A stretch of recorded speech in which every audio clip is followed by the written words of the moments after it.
Herkese merhaba. Kıymetli izleyenler, yayınıma hoş geldiniz. Bugün sizlere güneş panellerinden bahsetmek istiyorum. Solar sistem kuracaklara panel seçiminde yardımcı olmayı düşünüyorum. Onun için bu videoyu hazırlamak istedim. Bildiğim kadarıyla size bu konuda bilgi vermek istiyorum.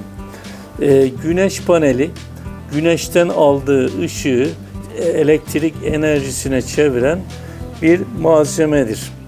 Tabii ki piyasada birkaç çeşit güneş paneli var. Tabii ki çift taraflı olanlar var, esnek olanları var. Daha değişik, yani yarı yalıtım malzemeden üretilenler var.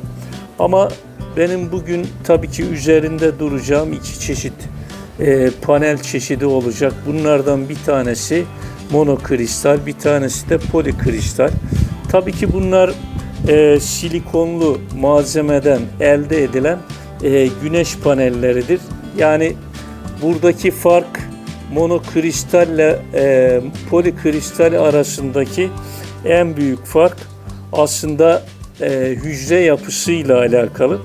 Şimdi öncelikle monokristal güneş panellerinden bahsetmek istiyorum. Kıymetli izleyenler, monokristal tek bir silikonlu hücre yapısından oluşmaktadır. Tek bir yüksek saflıkta silikon kristallerinden üretilir ve dilimlenerek hücrelere dönüştürülür. Monokristal güneş panelleri görünüm olarak genellikle köşeleri kesik, koyu siyah ve lacivert renkte homojen bir görünüme sahiptir. Verimlilik olarak bu paneller yüksek verimliliğe sahiptir. Yani diğer panellere göre %23 civarı daha verimli panellerdir. Daha verimli olduğu için bu tip paneller daha çok tercih edilir. Bu panelin avantajları: daha verimli panellerdir, uzun ömürlüdür, daha çok elektrik üretme kapasitesine sahiptirler. Bu panelin dezavantajları: kurulum maliyeti yüksektir.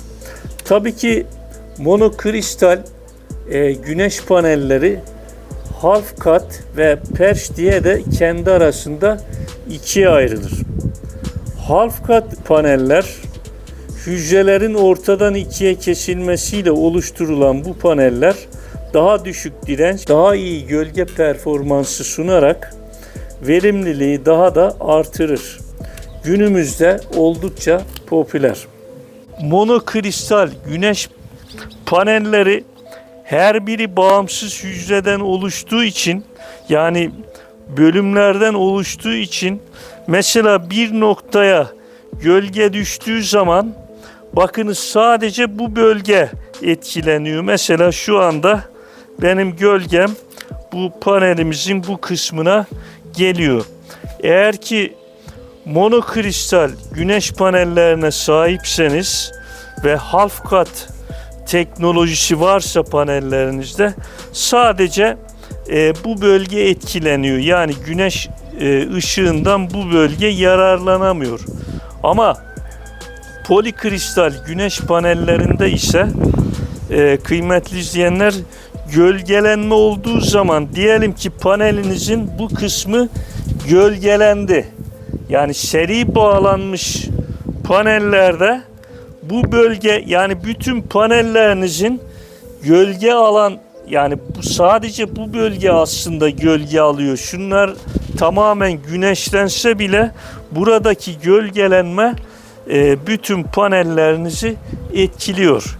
Tabi bütçeniz uygunsa monokristal half cut panel türünü tercih edebilirsiniz. Perch paneller ise hücrelerin arka yüzeyine pasivasyon tabakası eklenerek daha fazla ışığın emilmesini sağlayan bir teknolojidir. Bu da verimliliği %5 oranında artırır. Polikristal panellere geldiğimiz zaman yapısı birden fazla silikon kristallerinin bir araya getirilmesiyle üretilir. Silikon kalıplara dökülerek katılaşır ve daha sonra dilimlenir. Görünüm olarak bu paneller mavi renktedir. Bu panellerin verimliliğine baktığımız zaman monokristal panellere göre %20 daha düşük verimliliğe sahiptir. Avantajları tabii ki bu paneller ucuz olduğu için, yani kurulum maliyeti düşük olduğu için günümüzde de çok tercih edilen panel çeşitlerinden birisidir. Kullanım alanları tabii ki yani arazilere kurulabilir, çatılara kurulabilir. Yani bütçe odaklı, yaygın olarak kullanılır. Özetle en sık kullanılan panel türleri polikristal ve monokristal panel türleridir. Tabi bunların dışında geliştirilmekte olan panel türleri mevcuttur ama bunların kullanım alanları yaygın değildir.